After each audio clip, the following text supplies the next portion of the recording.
It's like really cute. Like I'll be watching this there. Like I'll be like on like. Yeah.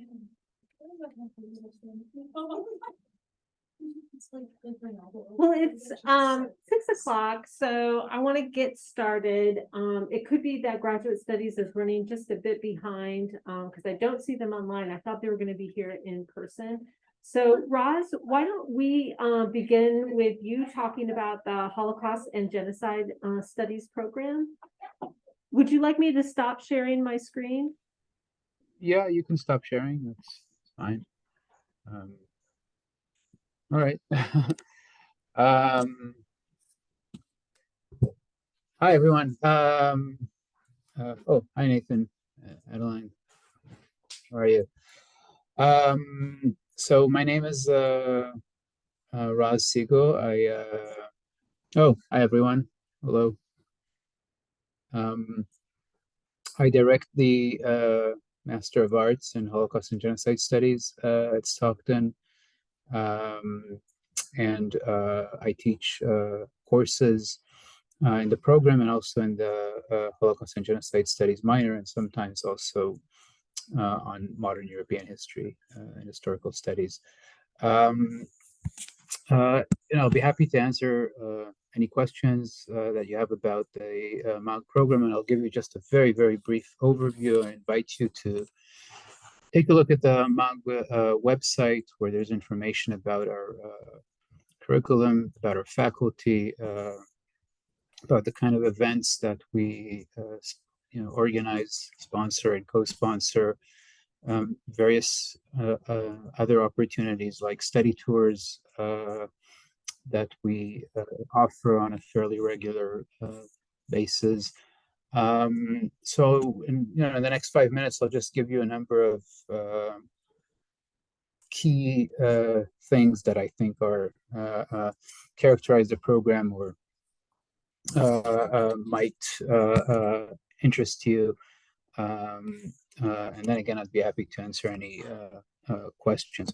So the first thing that I want to highlight is that the program is truly multidisciplinary. And that's not just a matter of academic slogan, right? But our faculty come from, I'm a historian, but we have faculty from criminal justice, we have faculty from political science, we have faculty who deal with Latin America, we have faculty who deal with South Asia, Europe, from various perspectives, fields, and disciplines. And we really make an effort that our courses then, the events, we have various opportunities for discussion in the program with faculty and students and community members do really cross disciplinary boundaries. And we also do that then through the kind of focuses that we have in the program. For example, one of the focuses that we now have in the program is on refugees and other forcibly displaced people around the world. We've also raised some money, so we offer scholarships actually for people who come from refugee or displaced background or work and have relevant language skills, for example, to work on refugee groups. So we've had a Palestinian student in the program who recently graduated, Ranim, who worked on Palestinian refugees who escaped from Syria after the civil war and mass violence there in 2011, for example. We have students now in the program. We have a new student in the program from Pakistan, Aliyah, who will work on mostly on Bihari stateless people who were actually victims of genocide in Bangladesh in 1970-71, and others. So we have this kind of focus on refugees and forcibly displaced people actually very much requires a multidisciplinary approach, to deal with anything from, of course, historical cases to issues, for example, of how refugees and forcibly displaced people understand their identities, and how processes of displacement, and in many cases multiple displacement, shape people's sense of identity, which is very, very important, of course, in terms of understanding displacement. So our multidisciplinary approach also then shapes the focuses that we have, as I said, on displacement, and it also then shapes the kind of events and extracurricular programs that we offer, including study tours. So our study tours, are themselves very diverse. We have in the past, and we still plan to also offer study tours to sites in Europe related to the Holocaust. But we have other kinds of study tours that we offer. I've led study tours with partners in Hellenic Studies at Stockton, where we took students on 2 study tours that are both about the Hellenic world, that is Greece and Cyprus, and about Israel-Palestine, very relevant for these days, obviously. But this was 2019 when we had a study tour actually on Thessaloniki and Haifa, and we talked about how cities turned throughout the 20th century from multi-ethnic and multi-religious places to parts of nation states that were increasingly, there was an increasingly more strong urge of homogenization on ethno-national terms. So we had two weeks, a week in each city, and the study tour consisted of students from partners that we worked with in Thessaloniki and Greece and Haifa in Israel, and Stockton students, and we had Jews and Palestinians and Greek students and our students. And then we had another study tour on the same model of partnership with the Hellenic Studies program in Nicosia and Jerusalem, Nicosia and Cyprus and Jerusalem, and that was about cities with walls in the middle, so segregated cities. Again, very different context, but these comparisons raised very interesting questions. And again, we had Jews and Palestinians and Greek Cypriots and Turkish Cypriots and Stockton students. Again, very multidisciplinary, both in terms of the faculty involved and the people we met and gave us tours and seminars and various activities, from people who specialize in urban planning to people who do poetry, right, or radio, or all kinds of other things. So we do offer these sorts of study tours. We're now planning a new study tour for April 2024 to northern Greece, to Thrace. And this one, and this I'll finish in a couple minutes. This one will look basically at Jews and Muslims in northern Greece throughout the 20th century, but will also stretch all the way to today with the refugee crisis, or with refugees and trying to enter Europe through Greece and arriving also in northern Greece, and including issues of the current global warming and climate crisis. And there was just recently very large fires in northern Greece that were blamed in many ways on refugees, actually, in the area. So we're also planning to deal with areas with the issue of global warming and climate change, and indeed refugees, in this longer perspective of Jews and Muslims in northern Greece throughout the 20th century. So we offer these kinds of programs. Again, you can take a look. We offer a lot of lectures, seminars, book clubs that sometimes we organize also in collaboration with American Studies that we did last year, for example. I'll say one last, or maybe two more things. The students in our program are also very diverse. They come from different backgrounds. Some are teachers, for example, primarily in New Jersey, but our program could be taken also fully online or fully in person, or of course in a kind of combined way. And so we have teachers primarily from New Jersey, but actually from all over. We also have international students who take the program fully online. We have an Armenian student, for example, now in Yerevan, who plans to join in the fall, but is now still in Yerevan. But they're very diverse. Some want to go on a research intensive track. Some are looking to go into education or NGO work or museum work. So the students in the program are very diverse, and that creates a lot of interesting discussions. We offer our students quite a lot of support, and that's the last thing I'll tell you. In terms of graduate assistantships, scholarships that are specific to Holocaust and genocide studies students. We also have additional funding, again, for various focuses, such as the one on refugees and forcibly displaced people. We tend to manage to help students when they have all kinds of research-related expenses that travel to conferences, research in archives, libraries, these kinds of things.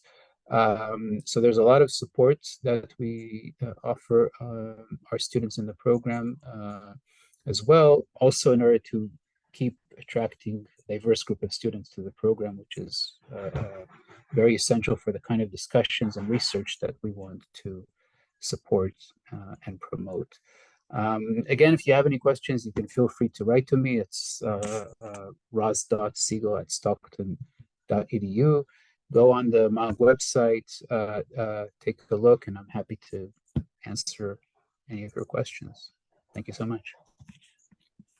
Thank you so much. Does anyone have any questions about the Holocaust and Genocide Studies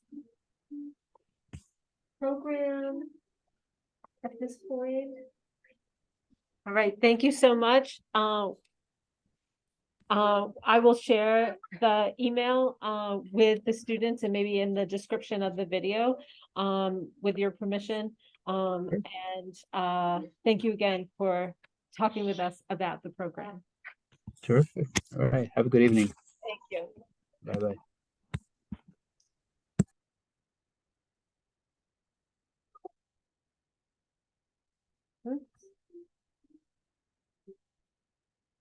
Our next speaker is Heather Perez, who's going to be talking about library studies.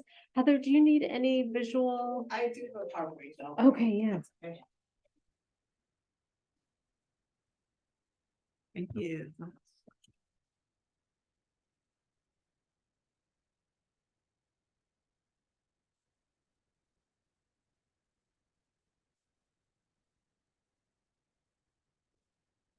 Being serenaded, I hear. Yeah.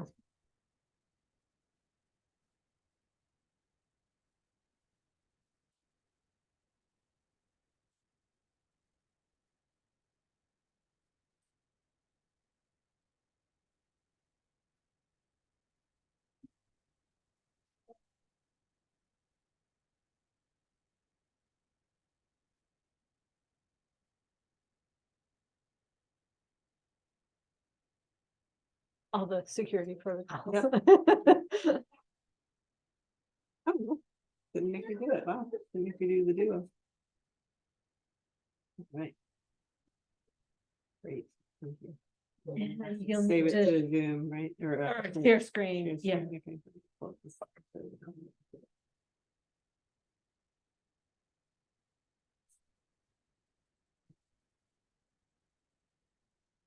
I think it's amazing. Yep. There we go. All right. Okay. Here we go. Hi, everyone. It's great to see you guys. I recognize a lot of the faces in here, and it's my pleasure to talk to you guys a little bit about library school today. So when you're deciding what grad school you want to do, or when you're deciding what your next steps are, I'm sure you're going through a lot of questions about what to do and what you think you might be best at. I stumbled into librarianship a little bit, I guess. I went to school for political science, went to work in Washington, D.C. I thought I was going to be a career bureaucrat. I wanted to work in the embassies in Russia and places like that. And then I took the Foreign Service exam and didn't score high enough to enter the class. And then 9/11 happened. And so I was reevaluating my options and I moved home for a while. and I substitute taught in elementary school before I finally realized that what I really liked to do was research. And one of the things I would do in undergrad is that I would spend hours in the library doing research. And then when it came time to write the papers, that was when I did not enjoy the research. And so I realized that what I really liked was just finding the information. And so I started to think about careers that would help me do that. And so that's how I discovered librarianship and discovered that it was a career that would work for me. And it's certainly a career that has a lot of different people involved. There's people that are more people oriented, answering questions, working with people, reference librarians. And then there's people that work in the back end doing more of the tech kind of things, making sure the databases are working, making sure that the catalog that has all of the information in it is correct and is updated and that kind of information. So there's very separate paths that you can take within librarianship. Libraries are all over, as I'm sure you know. Many of you probably had a library in your high school or a media center, perhaps they called it. Of course, we have libraries here in higher education. Libraries can be found in government buildings. They can be found in prisons. They can be found in hospitals. There's all kinds of libraries, including some in different businesses and for-profit places also. So if you are looking at different job titles, these are just some of the ones that librarians do. If you look it up on Indeed, these are just some of the options that you might look up to see different types of jobs. It looks like there we go. So I did put the starting salary for New Jersey. That is an average starting salary with a master's degree. And then the paraprofessional title in the library world is usually called a library assistant. And so that's the starting salary without a master's degree. People move, sometimes people will, graduate from college and then work as a library assistant for a while they're going to school with their master's, getting some of that experience in while they're getting their master's degree. We have a current student an alumni who got a degree in psychology, and she's currently going to library school online and working at a public library. So it is a common path to take. And then, so one of the things that you will want to make sure you do if you do decide to explore different library schools is that you will want to see if your program is ALA accredited. That's the American Library Association. Most institutions require, or most places that are hiring librarians will put in their job ads that they want an ALA accredited program. There's very few that are not ALA accredited, but it's best just to be double check. You can check the directory right here, or you can Google, ALA accredited programs and get the list directly from the American Library Association. There's another student I know who was looking at a program in Scotland, and we were trying to figure out if it was ALA accredited or not, because the program was telling her it was, but it wasn't on the directory. So you do want to be sure that you are going for that ALA accreditation so that you don't run into problems later on. There's programs that are online, completely online. There's programs that are partially, hybrid. There's programs that are completely in person. There are programs that offer, funding in terms of graduate assistantships, usually in the form of working like at the library there on campus while you're going to school, or working for the actual program, helping to coordinate different events and things like that.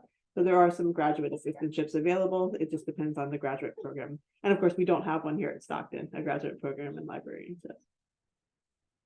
If you are interested in this as a career, I certainly encourage you to look into it more. Here's some of the organizations that you can find more information, where you can find more information. For school librarians, that's, your K through 12 librarians. Do make sure that you check into like the certification requirements from the state of New Jersey. Because in addition to the library degree, you need to make sure you have those education credits to be able to teach within a K through 12 school. I am not up to date on this, so I don't want to give you any wrong information, but do look that up if you're interested. The New Jersey Library Association conference is in Atlantic City most years, and there is a student rate. So if you're interested in hanging out with a bunch of librarians and seeing what we like to talk about when we go to conferences, you are certainly welcome to join us for that. And then we do offer special collections internships in the library. We may be able to offer other kinds of library internships depending on your interests. If you wanted to shadow one of our reference librarians or work with some of our technical staff, we just have not had people interested in that in the past. But we do offer special collections library internships. Sophia is an alum of our program, and would be happy, I'm sure, to talk with you about the things that she worked on. We try to tailor them to your interests in terms of coming up with internship projects We do a lot of organizing of collections. We can create bibliographies or digital exhibits. There's a variety of things that our students have worked on in the past. And then the Stockton Library does hire students with federal work study. If you are not a graduating senior right now and you want to get a job at the library, please do check out that and check with our staff at in the library office. And the Atlantic County Library is also frequently hiring for library assistants or clerks. They may have them listed both ways that way. All right, I think that's it for me. But if anyone has questions, I'd be happy to answer them. Wow. Do you want to be a librarian? I like that reaction. That's awesome. And you're welcome to come find me anytime and ask any questions that you have to. So thank you. Thanks. I know that last time we talked a little bit about, like if you're interested more like in, like if you're gonna repair books or that kind of other. Can you say a little, can you say just a little bit about that in case? So, talking about specialized kinds of libraries, and that is a very specialized career. So, conservators are the ones that study to like fix books or rare books or manuscripts, eliminate manuscripts and things like that. And that is a very specialized track, in that you usually have to have a degree, like an undergraduate degree in chemistry, as well as some other topic. Because they actually get into like the whole like makeup of the paper and how to repair the books and how to deactivate certain agents that may be destroying the paper books. There's a program down in Texas, I think it's in Arlington, that's one of the best for conservators. So you will want to look ahead and kind of see what kinds of extra classes you may need to take in order to qualify for something like that if you're interested in that type of program. Most of the programs, when you're going into library school, most of the programs are open to any type of undergraduate degree. And in fact, they like having a variety of undergraduate degrees in their programs because you bring a different perspective. If you're a health sciences major and you want to go into medical librarianship for those kinds of things, but then of course you guys are literature majors, and that's perfectly fine too. That's a very common avenue for many of the librarians. Thank you. Thanks.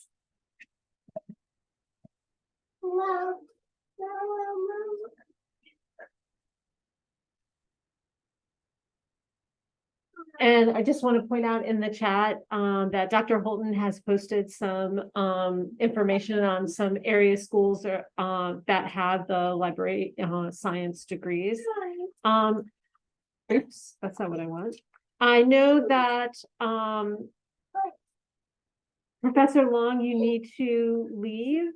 So if I can just change the order a little bit, if you want to make a few remarks, Sure. and then we'll get back to our schedule. Yeah, thanks. Hi, everybody. I'm Nathan Long. I teach creative writing. There's 4 creative writing faculty here at Stockton: Cindy King, Jacob Camacho, Emily, August, and I. I wanted to talk just a little bit, if you're interested in creative writing. There's a bunch of things to sort of think about grad school in general, but specifically about creative writing is, of course, the regular things. Where are you willing to live for a couple of years? And then what kind of programs do you want to focus on? So some of those considerations are, with creative writing, there used to be just an MA option or an MFA. So MA is a Master of Arts, MFA is a Master of Fine Arts.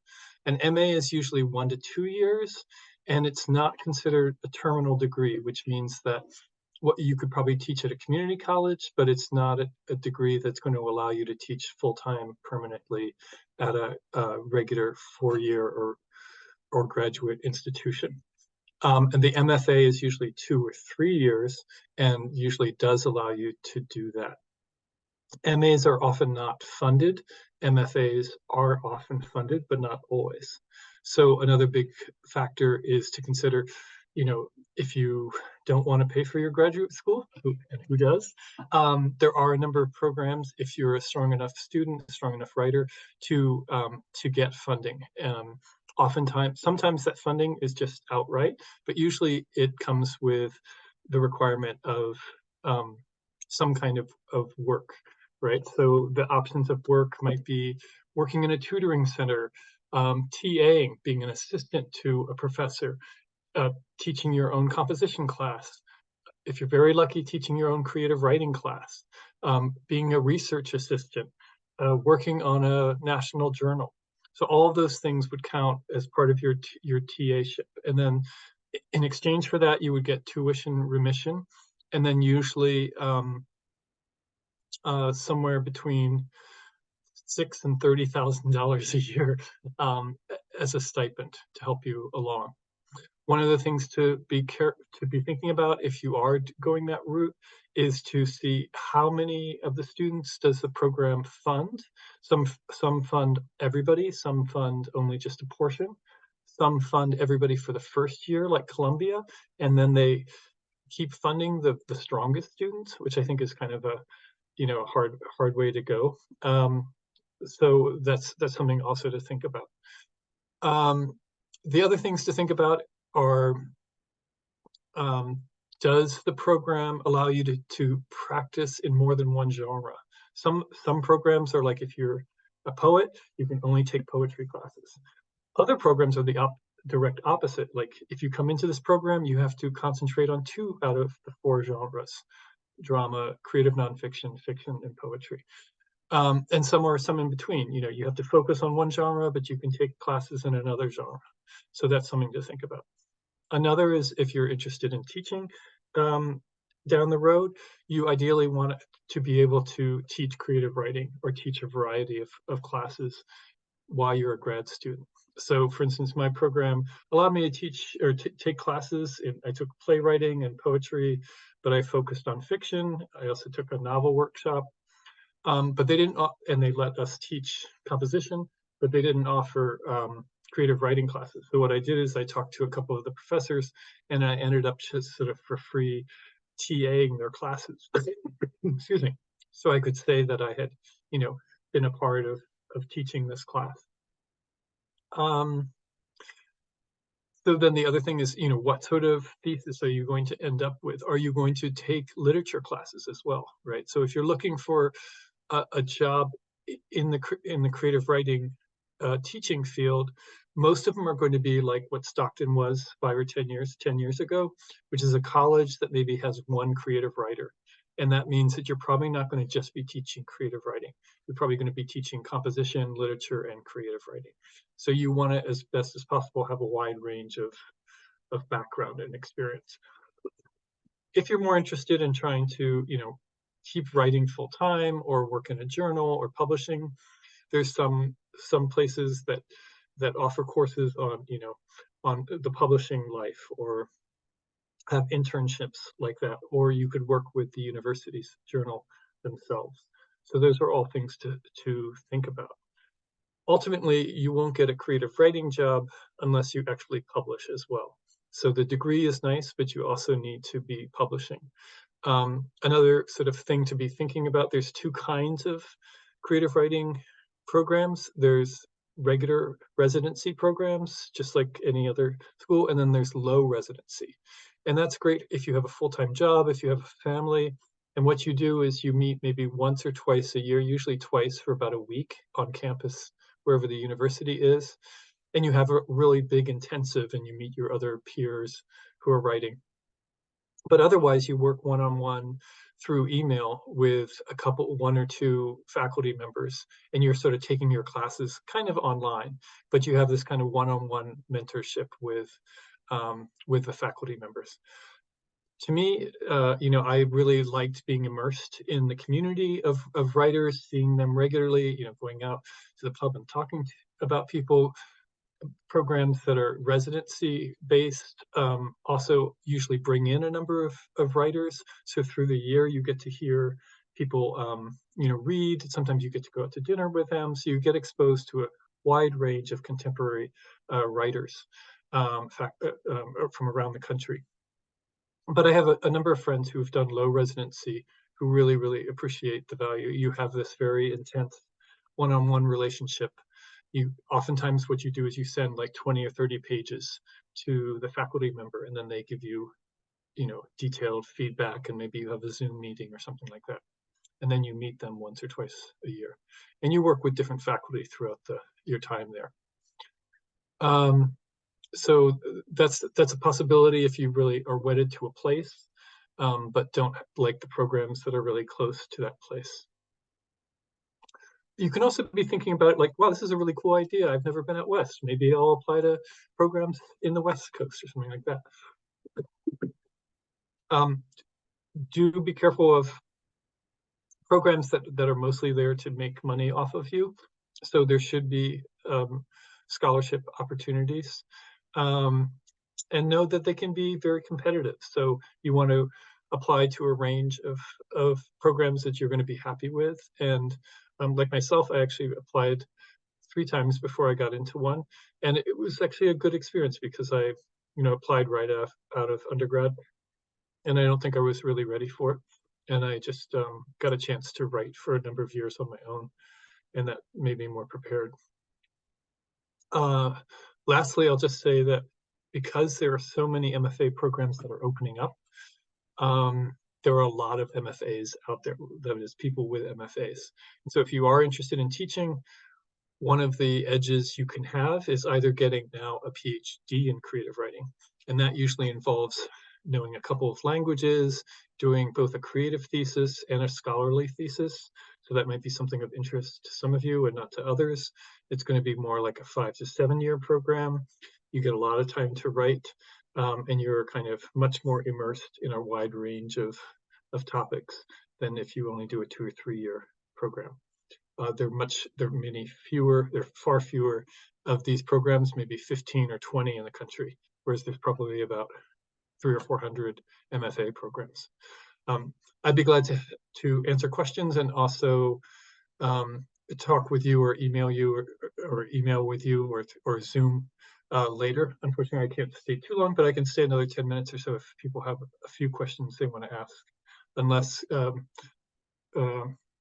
Professor Jacobson needs to move on to something else. No, we have time. It's Professor King, did you want to say something? No. I just wanted to throw in that I'm happy to answer questions. Okay. Okay, sorry, I didn't see you there. I would also throw out, like, if you are interested, a great thing to do is write to the director and say, can I get the names of and emails of a couple of students that are currently in there, and write them your questions. Because a lot of times you might research a professor and you might not even think much of their writing, but the students might be like, oh, this person's an awesome teacher. Or vice versa, you're like, I love Stephen King, but he doesn't actually teach at a program. But and then you find out, like, yeah, he's a great writer, but that's because he doesn't devote any time to his students. So those are things to also consider.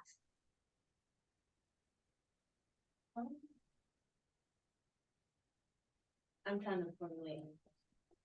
Sorry, and there are shorter PhD programs that are more like 3 or 4 years.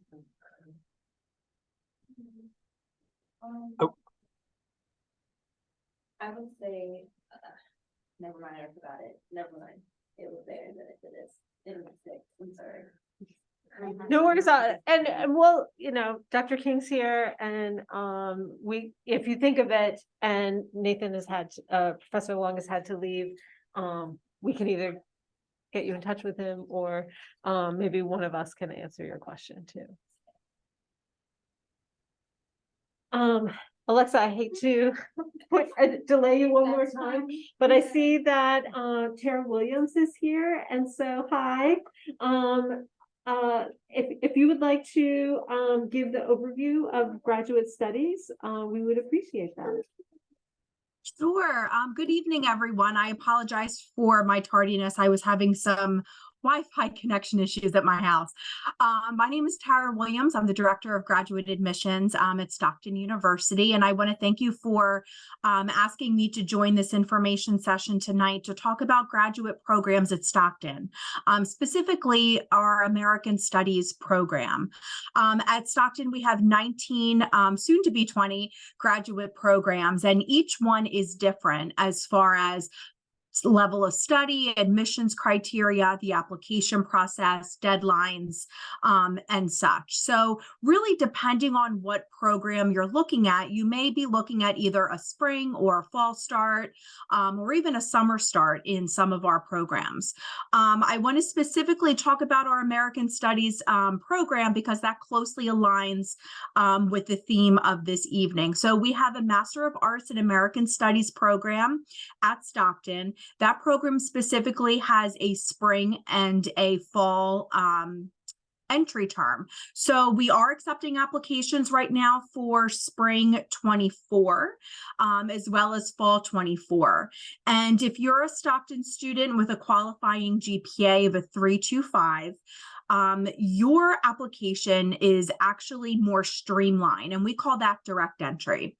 Really, all you need to do for the application is the online application along with your essay, and then just uploading your Stockton transcript. And that's all you would need for direct entry. If you're looking at the full application, that's when you're looking at 3 letters of recommendation. And then American Studies doesn't require a GRE, but some of our other programs do. But I really want to talk about direct entry and how that's beneficial for you as someone who is looking to come into graduate school at Stockton. So like I said, we do have direct entry process. We do offer it for Stockton undergraduate students. We also have dual degree. Dual degree is a program where you would be doing both undergraduate and graduate studies, and graduating in about 5 years with both your undergrad and grad degree.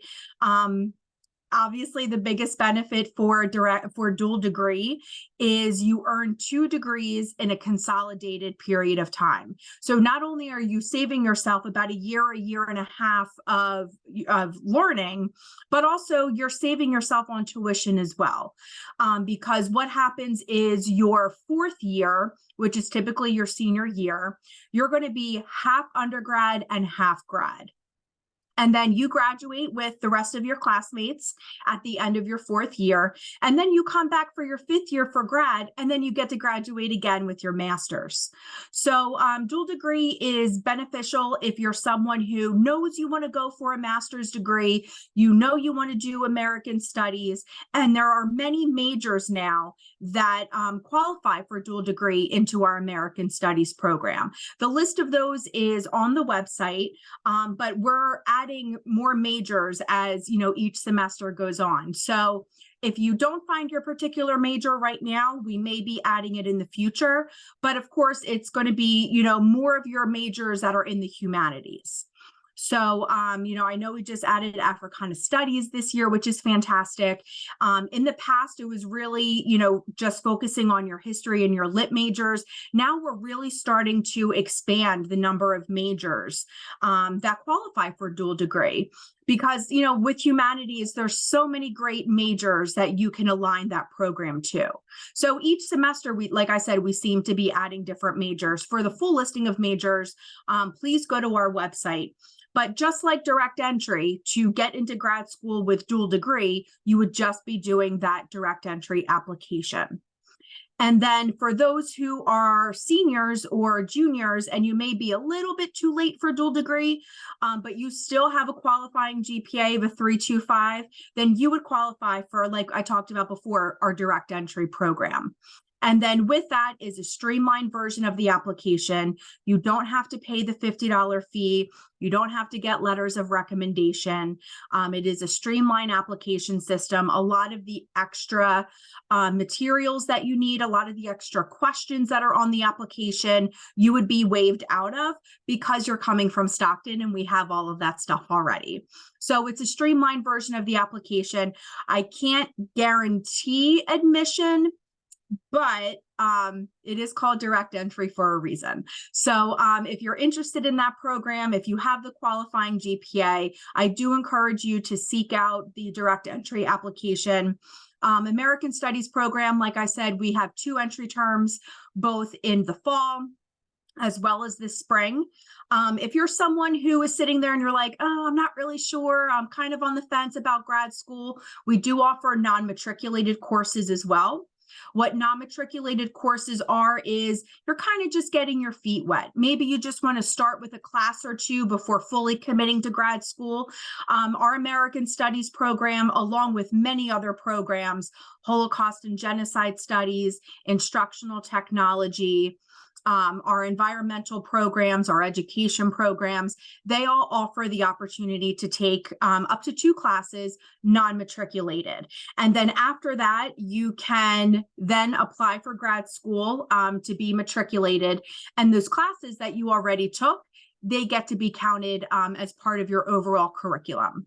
So non-matric is also a really good route for folks who you're not really sure if you want to commit to grad school. You're not really sure if you can handle the workload, but you kind of want to dabble in it to see if it's right for you. Non-matric, oh, hi. Non-matric might be a really good option for you. So that's something that you can always look into as a possibility for grad school. If you want to come to our office and chat more about grad school, or if you have any questions that require, sitting down with a counselor or someone in our office, please feel free to pop in anytime. We just moved our new office location. We are in N007. I think I always say that like it's kind of cool. So we are actually adjacent to the N-Wing restaurant, but instead, when you walk into N-Wing, instead of going straight into N-Wing, we're kind of off to the left, and it is admissions operations and graduate admissions. So feel free to pop in during business hours, and someone will be happy to speak with you more in depth about grad school. If you have any questions that you want to sit down and speak to someone about, we're more than happy to help you at any time. We also do information sessions during the year. We do open houses during the year.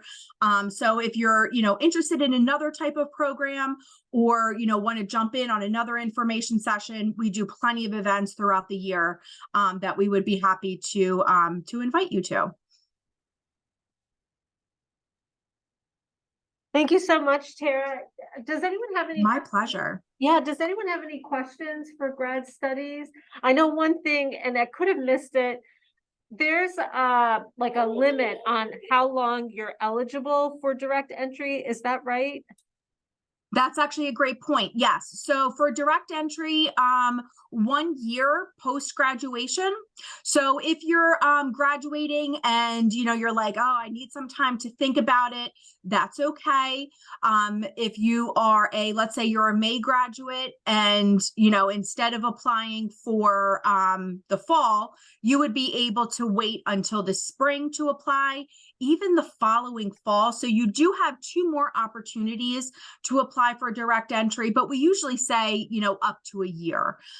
So if you're still not sure right when you're ready to graduate, that's okay. I understand it's very overwhelming, or maybe you're graduating and you don't know exactly what you want your route to be. And that's okay. So you can take some time to think about it. And then that direct entry offer is good for 1 whole year.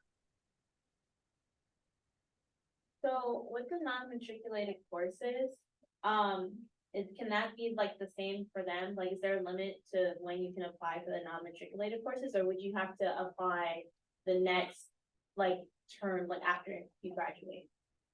No, so non-matric, anyone can do non-matriculated courses.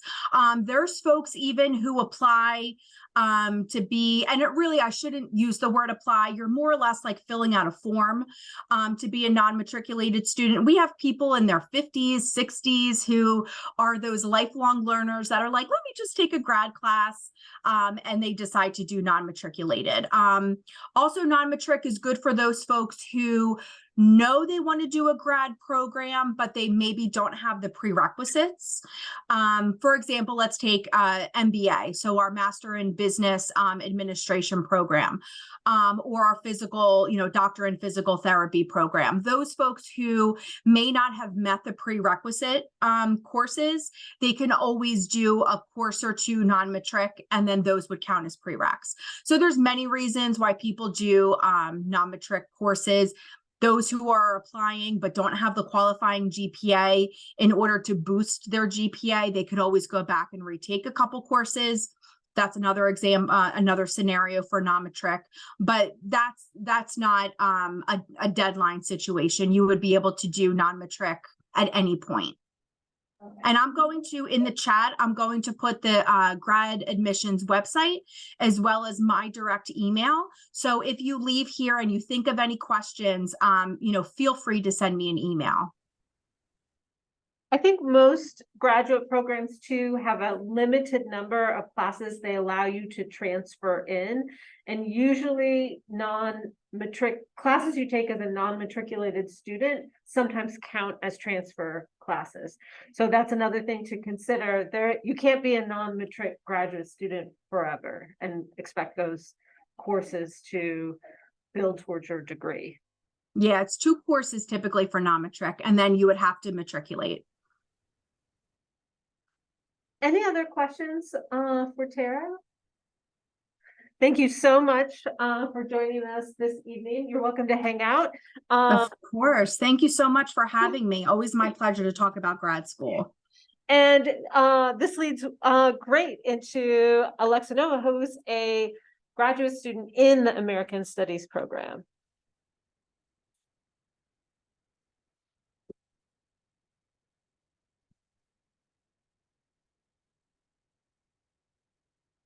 Okay. Hello. Most people in this room know me, but I'm Alexa Novo. You can go to our website to find a bunch of the key details. I've got some info material over here, but I figured I'd actually talk more through my own experience to kind of contextualize the program in a little bit more of an accessible way, a little bit more interesting, hopefully. So my background, I graduated with a LIBA with environmental studies and minor and a literature minor. So overall, my undergrad experience was just entirely interdisciplinary. I changed my major a couple times, hence the LIBA, which made choosing an interdisciplinary master's program just such an easy choice that I felt really confident making. Honestly, I didn't go into this program with the idea that it would directly lead to a job. Rather, I hoped that it would provide personal and professional development that I could bring to a wide array of job opportunities. And I do believe I'm accomplishing these goals as I develop as a scholar and a confident scholar at that. So the positives of this program that I found so far are I'm just so grateful for how much I've been able to advance my skills, reading, writing, public speaking. Being up here today is a huge growth from my public speaking days at OCC. So I've learned how to conduct extensive research and really interesting research, mixing theories and concepts from different scholars, different disciplines, different fields of study. American Studies really is the best way to turn our personal and educational interests into significant scholarly endeavors. I've enjoyed this opportunity to do all this interdisciplinary research, subjects like Native American literature, ethnographies of the United States, archival studies, speculative fiction has been a through line mostly, fiction that deals with climate, social, and reproductive justice. So that interdisciplinary opportunity that I've had kind of leads me into the difference between undergrad and grad. So the AMST-MA is both an opportunity that encourages new fields of study, but also really to expand the knowledge that you have from a particular field in undergrad. You don't have to give up on whatever your main degree love is. You just get to expand it and combine it with other really interesting topics and fields.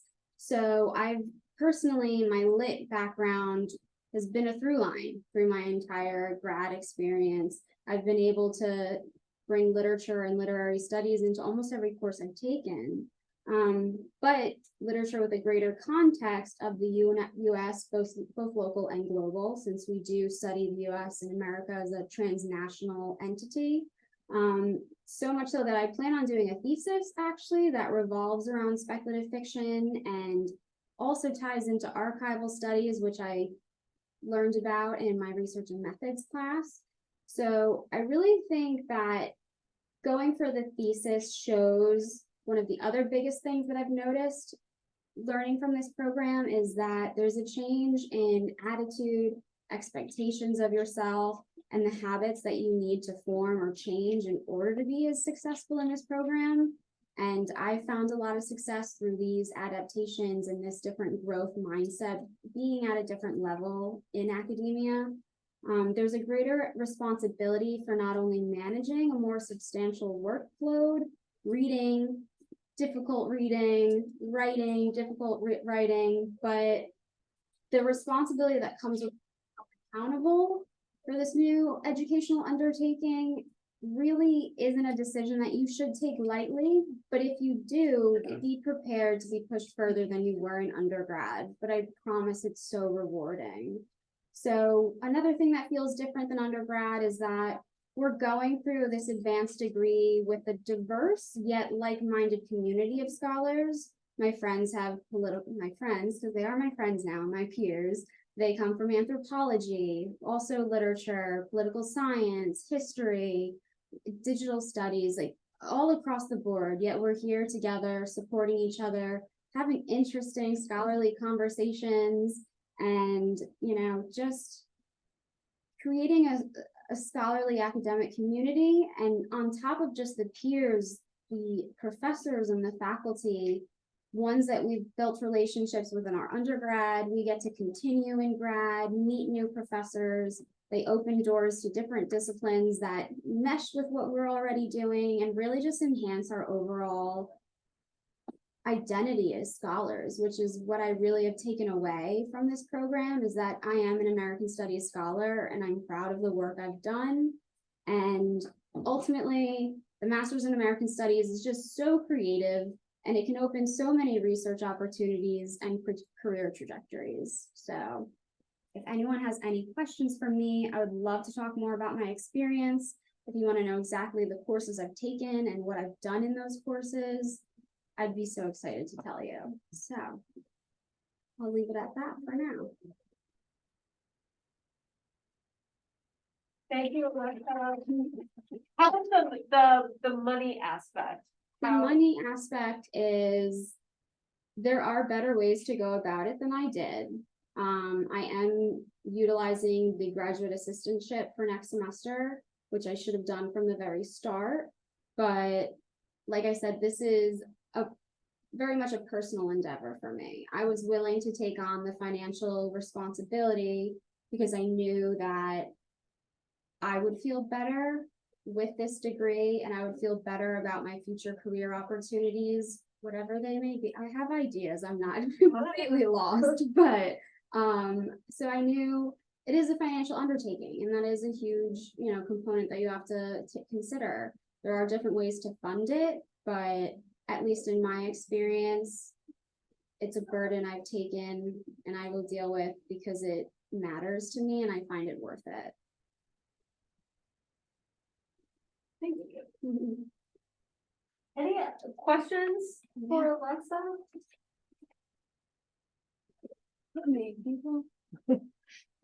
We can always talk afterwards, but I do have all of these papers about the 4+1 dual degree, just a little bit of info about program highlights, but I figure all of that is easily accessible, whereas letting me talk to you guys is more fun.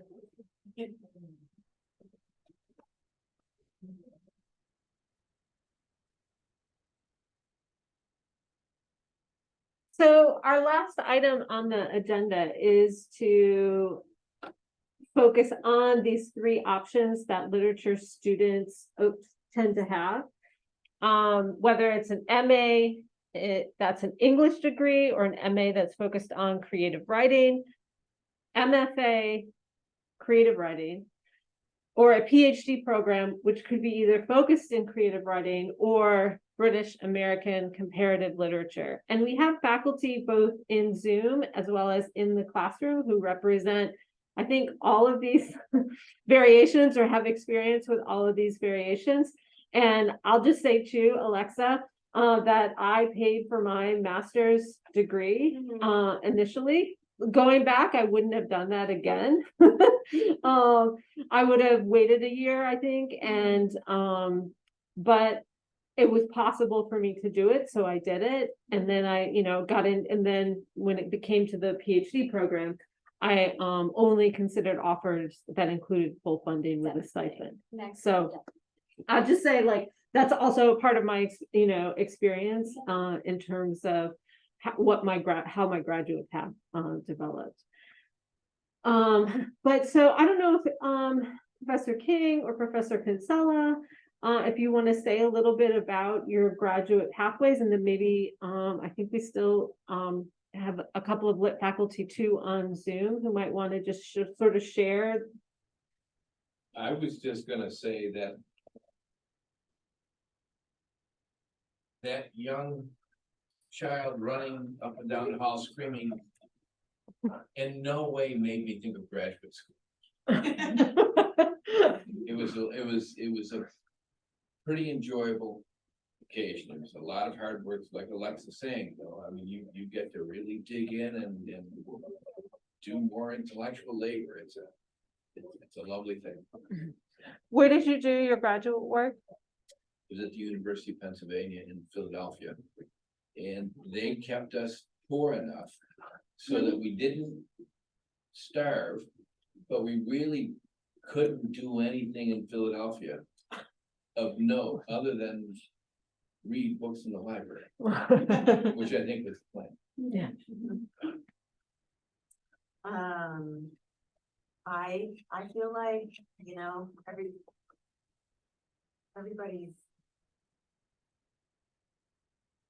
plan is different. And I went to get an MFA and then a PhD in a kind of a different era. And so I'd probably say something about that if you want to talk about it. But it's a great way to get the knowledge, the profound knowledge from your area. And it's a great way to meet people who are just as interested as you, and be their friends.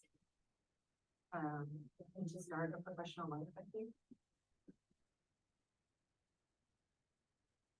Professor Holden or Professor Miyashiro, would you like to share anything specific about your particular graduate school journeys?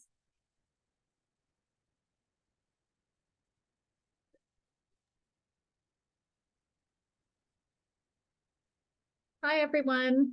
I'll just say that I went to graduate school directly from being an undergraduate, which was a little unusual in my program. So I was quite a bit younger than everyone else. And I think if I had to do that over again, I would have maybe taken a couple of years before starting my PhD. I got a PhD in literature, not English, which is a bit different. The program was very interdisciplinary. And so I would just suggest that when you're researching PhD, if you're looking into PhD programs, to really look at the curriculum for the program, which is what I did. I didn't really look at English programs. I looked at only interdisciplinary graduate programs in the humanities. And so I chose the literature program at UC Santa Cruz, but I really only applied to interdisciplinary programs, not English programs per se. Hi, everyone. Kind of like Professor Holton, I also have a PhD in comparative literature, which is not English. And initially, I will say that I didn't initially think about going to graduate school until I was like in the middle of my undergrad. And initially I wanted to be a high school teacher, but then when I did some research on graduate programs and wanted to continue my education, I looked mainly at comparative literature PhD programs and also programs in medieval studies. So it's kind of like American studies, but in the Middle Ages. Now, one thing about comparative literature is that for the PhD, you need advanced knowledge, working knowledge of 4 languages that are not 3 languages that are not English, and 1 can be English, and then the other 3 have to be, non-English.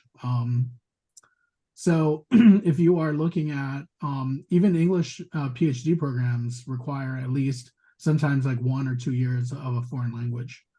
So having language training, but also having, let's say, a minor, even in another humanities program, can really help make that jump into a graduate program. My minor was actually in classics, and that was primarily Latin language, classical Latin.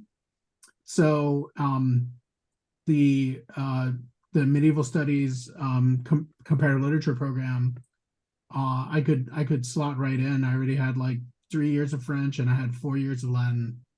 So my language requirement for comparative literature was almost done by the time I applied to graduate school.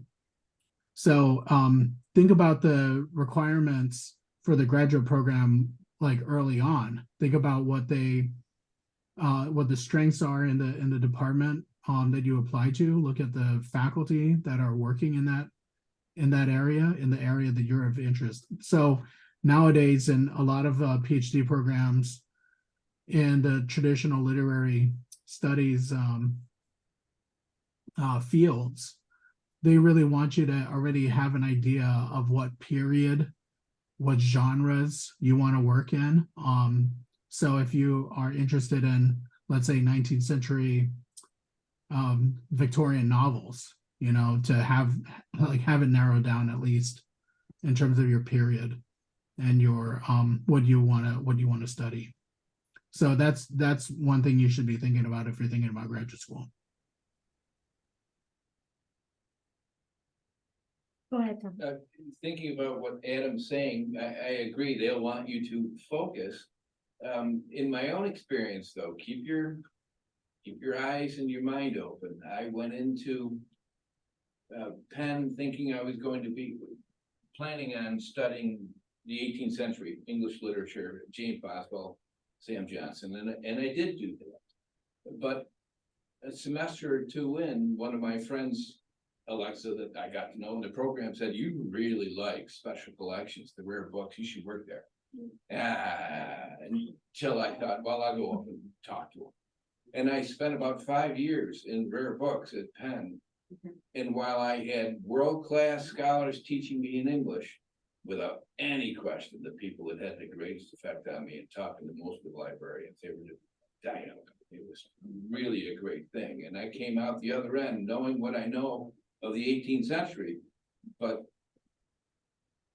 a far greater body of knowledge based on just things that happen to be in Penn's library.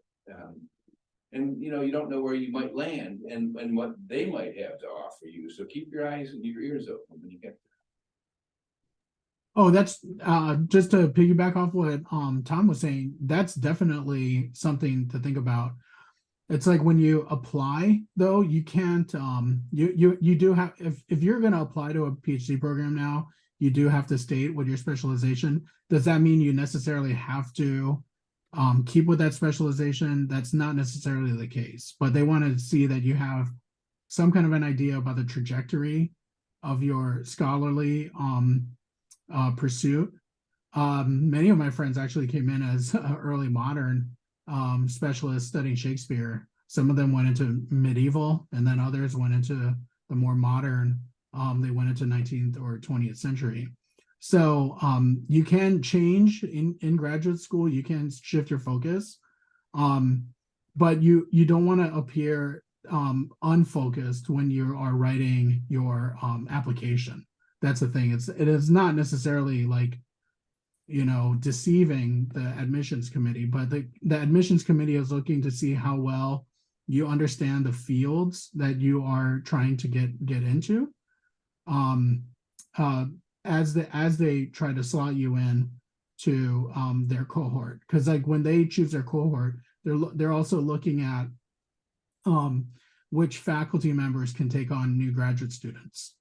So, you know, you might have 3 very senior members of one discipline, but they may not take any graduate students at this moment. Maybe they have too many already. So it's a give and take. So when you apply to a program, you wanna make sure that you have a good idea of like what kinds of fields the graduate program offers that can be a benefit to you, And if you do want to change over, if you do want to switch, make sure that they have something there that you can switch over to.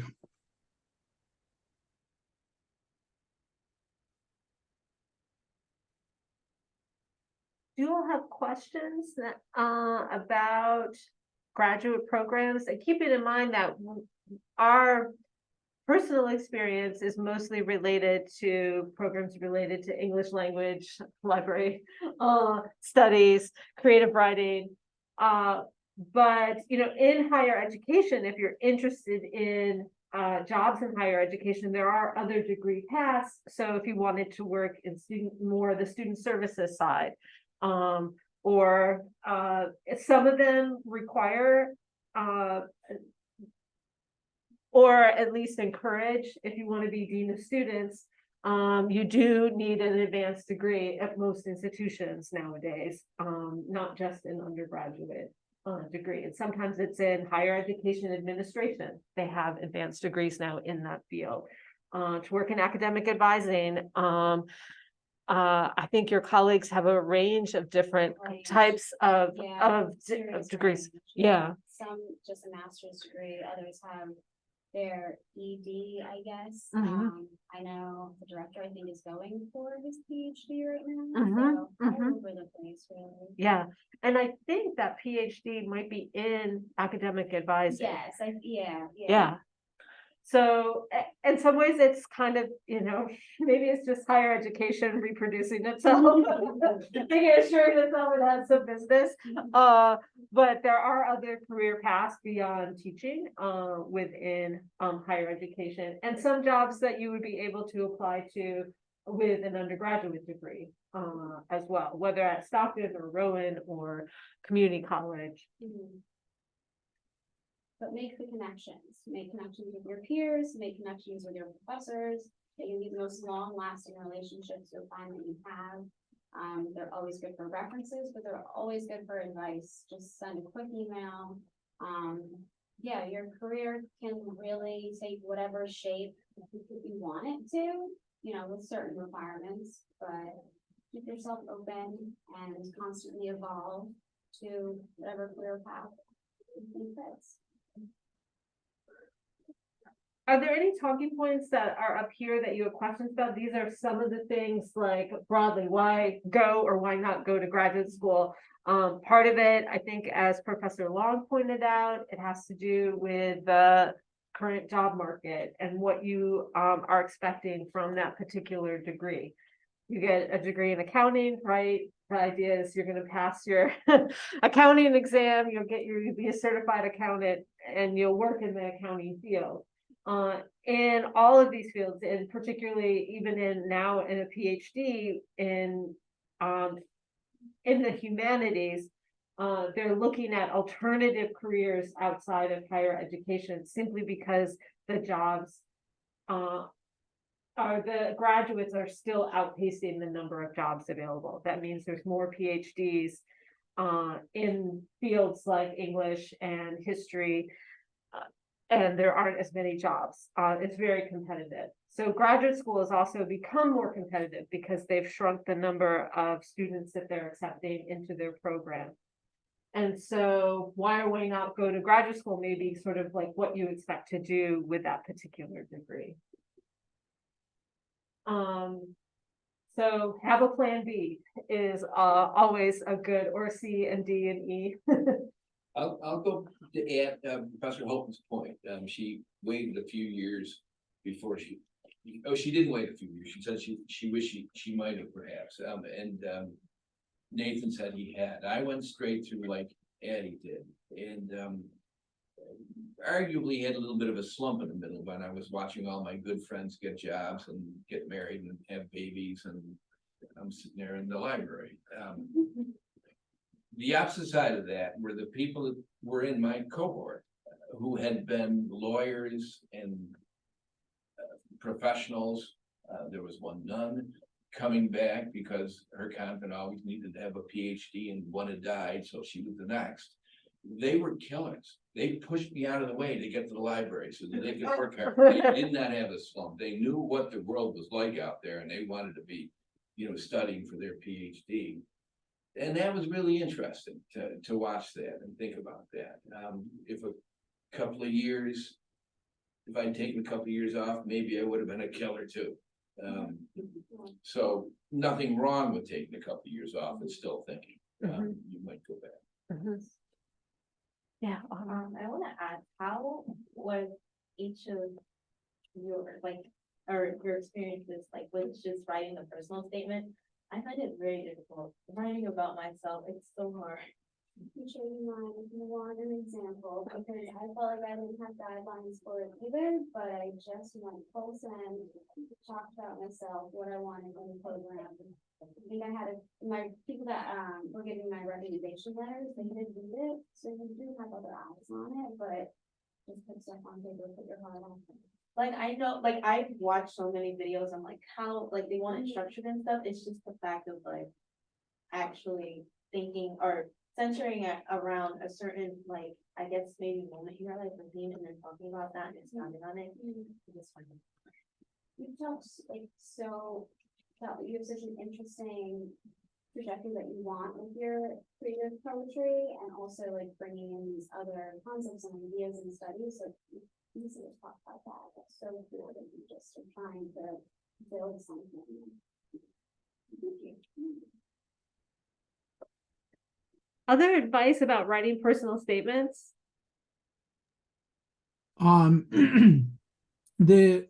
Sometimes I think like the personal statement can be a mix of your experiences and your background, and also what you hope to accomplish in graduate school. I think like that's kind of like the, you know, where the transcript just gives you your, you know, history of your coursework.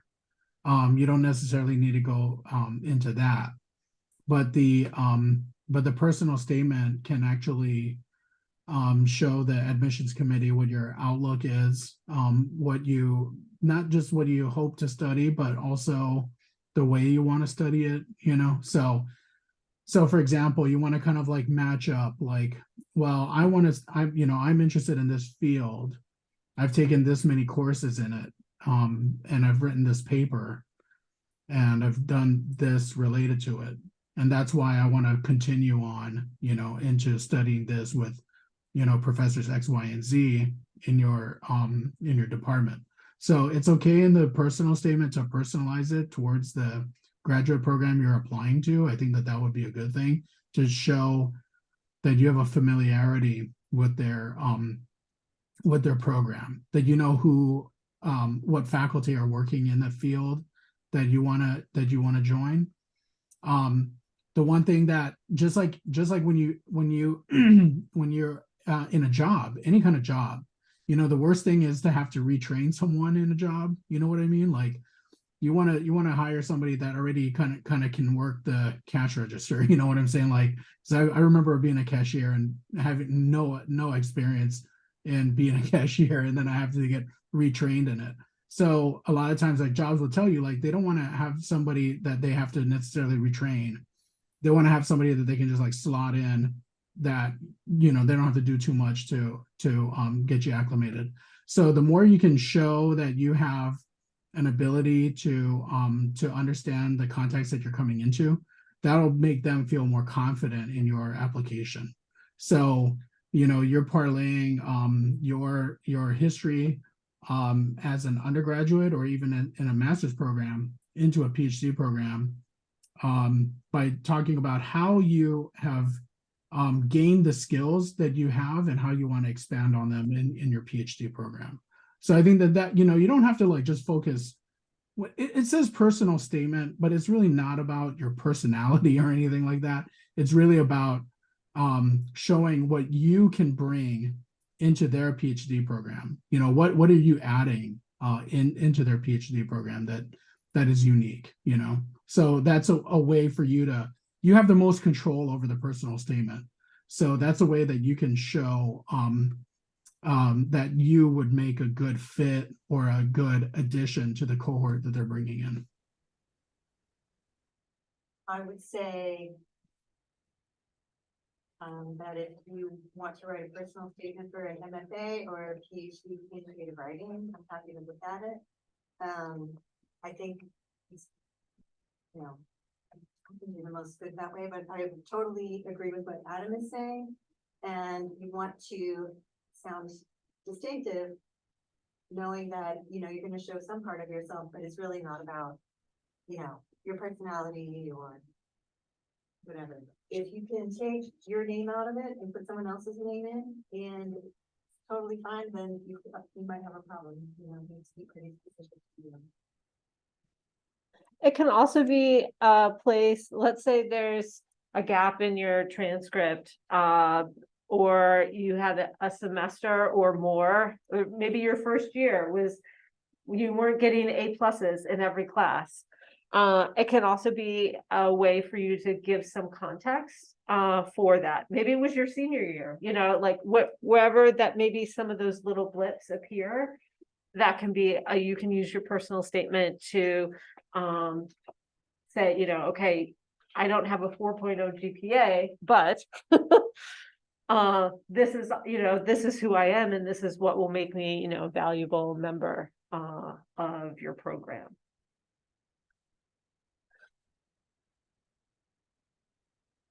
And also, graduate programs are not looking for perfection.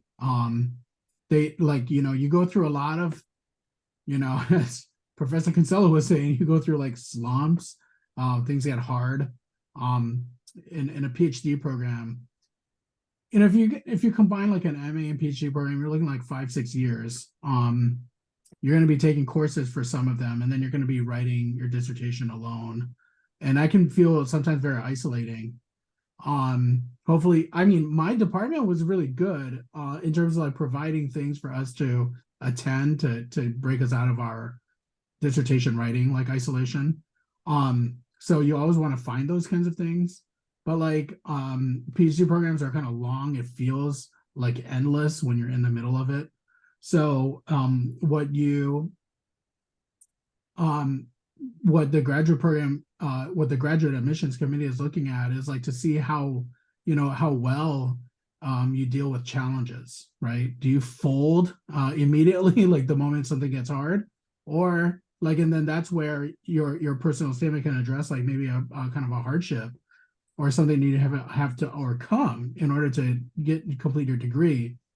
The graduate program admissions committee might look at that and say, well, look, this student has like an emotional and personal maturity that, you know, if like things get hard or, you know, the revisions are going to be substantial, that they're not gonna, you know, quit, right? So like, you know, they want to look for something that in you that can persevere, because it's not easy to do a PhD.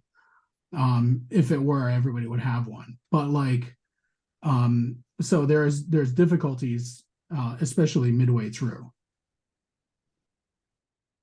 I also want to say, for those of you who aren't considering graduate school, do consider what's listed here as some plan Bs, which is, you know, make it your plan A. Try for the Peace Corps while, you know, if that interests you, if you've always wanted to travel or you have a real interest in giving back to your community.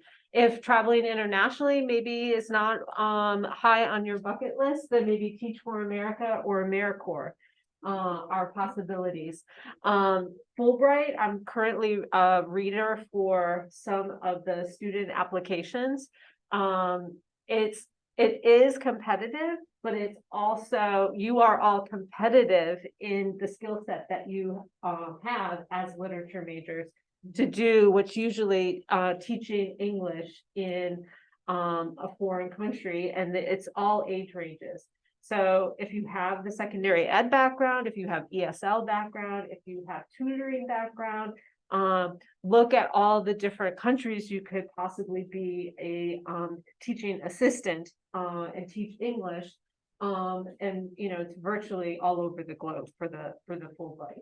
And so those can be nice ways to sort of continue to discover yourself, discover what you want to do, and think about possible career plans then following that. Or maybe you'll decide, I am going to go to law school, or I am going to go to med school, or I am going to get an MA or a MFA or a PhD. Before we leave, I just want to If you hold your phone's camera up to that QR code, what you will find is our document that's available on Google Docs, and it's our guide to graduate school. So it provides a lot of the information that we have talked about this evening, as well as additional more detailed information about timeline, about what you should do, what to give your professors when you're asking for letters of recommendation, those kinds of things. So I really want to thank those who attended both virtually and online, or virtually online as well as in person. You all mostly had to be here, so thank you.